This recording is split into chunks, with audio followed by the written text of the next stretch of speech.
Olá, eu sou Cláudia Fernanda, professora de ciências, e hoje nós vamos falar sobre as adaptações dos seres vivos no ambiente. Bom, as adaptações elas acontecem de maneira bem natural. Nada acontece de forma atropelada e nem simplesmente da noite para o dia. As adaptações elas vão acontecendo dentro das necessidades que os seres vão precisando ao longo dos seus dias, ao longo das suas gerações, né? Bom, alguns seres, eles vão se organizando dentro das suas necessidades e dentro do espaço que eles ocupam. Uma das grandes referências somos nós mesmos, nós seres humanos. Antes, nós éramos repletos de pelos. Hoje, dependendo da onde nós estamos, da área que nós ocupamos, os pelos já são bem diminutos. Muitos seres diminuíram em estatura, outros se organizaram com pigmentação da pele. Mas fora nós, seres humanos, os outros seres vivos conseguiram se adaptar de forma organizada dentro dos fatores que existem no meio ambiente onde eles estão inseridos. Bom, as adaptações, ela vai acontecendo na vida de cada indivíduo ao longo das suas gerações, como nós já falamos. E aí, nós vamos ter seres que mudaram radicalmente, outros que evoluem de forma lenta, tranquila, organizada dentro daquilo da sua necessidade. Bom, o que é influência para este meio, para este ser? Quais são os fatores vivos e não vivos? Lá, olha, quando a gente fala em fatores vivos, ou seja, fatores bióticos, nós estamos falando dos organismos que compõem a comunidade biológica, ou seja, os animais de todas as espécies, as plantas, os fungos, tudo que se diz respeito à biologia, ao ser vivo, ela está incluso nesses fatores vivos. E o que são os fatores não vivos? Os fatores não vivos são aqueles que nos auxiliam na nossa rotina, mas que, porém, não têm, de certa maneira, influência na nossa vida real, no nosso construir do ser, que é a luz, o ar e a água. Ela está inserida no nosso meio, mas ela não tem vida real, né? Bom, então vamos lá. Como que seriam essas mudanças? Quais são as características próprias ditas que eu vou ter para mudar essa condição? Primeiro, uma das coisas que os seres vivos se adaptaram é se defender nas defesas necessárias para o ser. Então, uma das necessidades de alguns bichinhos, alguns seres animais, é a camuflagem, o mimetismo, alguns produzem veneno, né? E aí a gente tem alguns que se organizaram dentro disso. Aí nós temos ali, olha, aqui nós temos a presença de uma camuflagem. Se a gente não olhar, se a gente olhar muito rápido, se não for com um olhar mais, específico para aquilo que a gente esteja procurando, fica difícil a gente conseguir enxergar esse bicho folha ali. Então, quando a gente para pensar e analisar de fato o que está acontecendo ali na natureza, aí a gente percebe que tem um bichinho ali no meio daquilo tudo ali. Mas se a gente não prestar muita atenção, as cores, a adaptação que esse animal fez, as suas cores, fez com que ele se integrasse ao meio que ele está inserido de uma maneira e com isso ele se defendesse de predadores. A nossa coruja, ela não é um bichinho, né? Mas aqui no caso, ela serve de mimetismo para essa borboleta. Quando um outro bicho olha para essa borboleta e pensa assim, não, mas é uma coruja, né? Eu não vou buscar uma coruja para me alimentar. Então, ela acaba criando uma defesa e ela se protege. A formiga, né? Um outro indivíduo. E aí nós temos como característica de animais que produzem veneno as serpentes, alguns tipos de aranhas, nós temos o escorpião e ali nós temos uma vespa, tá? Bom, outros animais se adaptaram com a questão alimentar.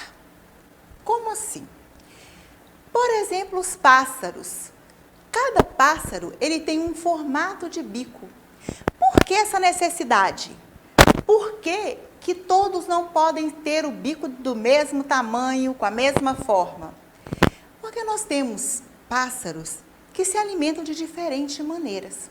Então, olha só, eu tenho aquele pássaro que come frutos, eu tenho outros que só comem insetos. Então, eles necessitam de se organizar. Nós temos alguns que se adaptam de todas as maneiras, tanto se alimentando de frutos quanto de pequenos insetos.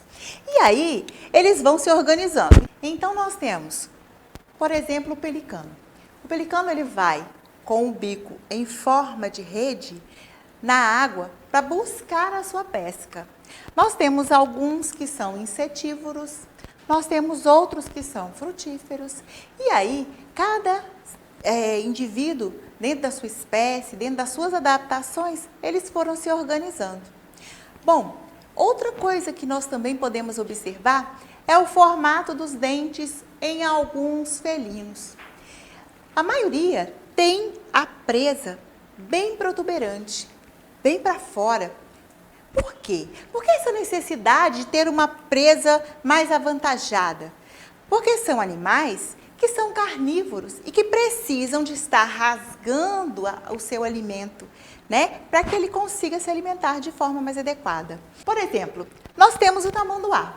O tamanduá, ele com a sua língua, que é protuberante, que é, e nela tem uma secreção, essa língua, ela se infiltra dentro do formigueiro, fazendo com que as formigas se coloquem presas dentro dessa secreção.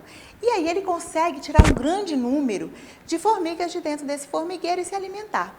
Então, esse processo de adaptação, ele foi ocorrendo ao longo da necessidade desse animal, ou desse ser vivo.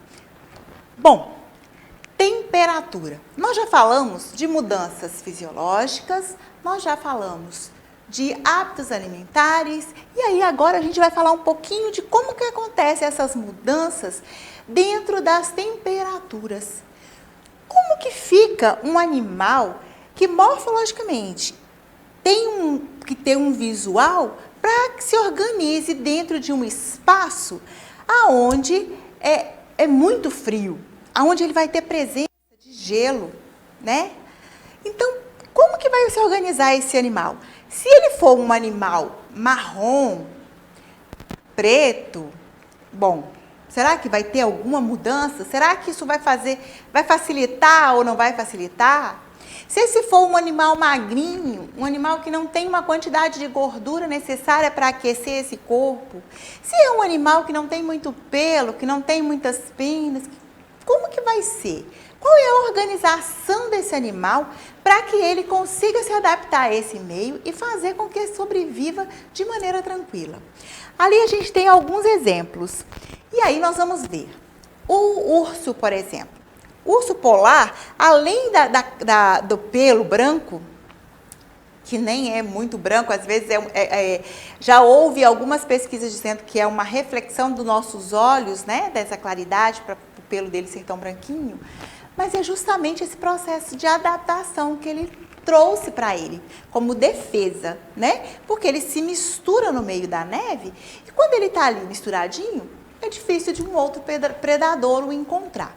Mas fora esse processo do pelo, que tem uma mudança de coloração, ele também armazena uma quantidade enorme de gordura, porque ele consegue passar o inverno mais brusco, mais denso, de uma maneira mais tranquila. Geralmente, é nesses períodos onde eles passam dentro das cavernas que eles também conseguem estar, as fêmeas, dando luz aos seus filhotes e se mantendo mais presa, e com isso ele vai se organizando dentro da gordura que ele armazenou lá atrás, nos outros meses que ele passou nas caças e se alimentando. A gente tem a raposa. A raposa do Ártico, ela é toda branquinha. porque com isso ela consegue se enfiar debaixo do gelo e ficar escondidinha. E ali não tem outro predador para enxergá-la tão fácil, né? Bom, quando a gente falou lá de aves, a gente vai ter aí um bichinho que a gente confunde às vezes ele com uma ave. A gente não sabe se ele é um peixe. A gente fica na dúvida do que é. Que será? O pinguim. O pinguim, ele tem penas adaptadas, tem bico, mas ele tem patinhas embaixo, né? E tem asas, mas ele não consegue voar. As asas, no caso dos pinguins, elas servem como pás dentro da água, facilitando assim que ele nade por quilômetros e quilômetros para poder conseguir caçar para se alimentar. Nós vamos ter a morsa, nós vamos ter a foca. E todos esses animais, eles têm o seu processo de adaptação. E eles conseguem fazer com que isso facilite a vidinha deles lá no lugar, no espaço onde eles vivem. Por quê? As características que eles vêm trazendo lá de trás, né, das suas famílias, dos pais. E eles foram mudando dependendo do espaço onde eles estão inseridos. Às vezes a gente não entende muito como que seriam essas mudanças. Daqui a pouco a gente vai entender mais um pouquinho. Bom, uma outra questão da termologia, quando a gente fala da temperatura, a gente precisa pensar naqueles animais que vivem também em temperaturas mais amenas e também mais quentes. Nós temos alguns animais que a gente fala que eles são endotérmicos. Eles conseguem manter a temperatura do próprio corpo de maneira estável, bem tranquila, sem muita complicação para a vidinha dele. Então, esses animais, eles ficam ali no meio, sem fazer muito esforço para poder, né, conseguir se adaptar ali onde ele estiver. Porque ele consegue garantir que a temperatura do corpo dele se mantenha equilibrada. Mas, em contrapartida, nós temos alguns que são ectotermos. Os ectotermos, eles não conseguem manter a sua temperatura dentro do ideal, dentro da faixa ideal. E aí, o que acontece? Eles precisam estar em um ambiente, se tiver com uma temperatura muito alta, um ambiente mais ameno, para que essa temperatura consiga se estabilizar. Outros momentos, se a temperatura está muito baixa, eles precisam estar num lugar aonde essa temperatura também esteja se organizando. Então, ectodermo, ele não consegue se organizar dentro de uma temperatura ideal.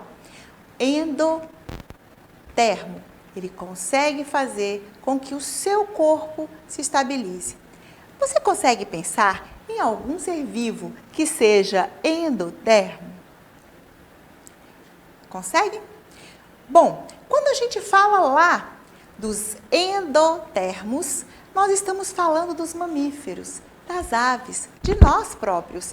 Nós somos endotermos. Por que nós somos endotermos? Nossa temperatura, ela consegue ser amena. Se nós tivermos com uma temperatura considerada estável para que o nosso corpo esteja bem, que é por volta de 36,5, é aceitável. Se a temperatura ela é estável e aceitável, nós não estamos em estado febril, nós não temos febre, então o nosso corpo consegue ficar ali tranquilo. Nós temos as aves, que também são endotermas, e nós vamos ter alguns que não conseguem. Um deles, e que a gente às vezes não pensa pela sua imponência, é o jacaré. O jacaré, ele é ectodermo. Então, por isso ele precisa estar na água e às vezes também estar lá tomando sol, para que consiga fazer com que haja esse equilíbrio, tá, da sua temperatura. Bom, pensando assim, nós temos ali a nossa bibliografia e nós podemos melhorar o nosso conhecimento, aumentar o nosso conhecimento. Vamos buscar, tentar entender mais um pouquinho, fazer bom uso do nosso estudo. Aproveite seu tempo estudando. E para acessar a nossa plataforma SMED-GV, basta apontar a câmera do seu celular na imagem que aparece no canto da tela e se inscrever em nosso canal do YouTube SMED-GV. Até mais!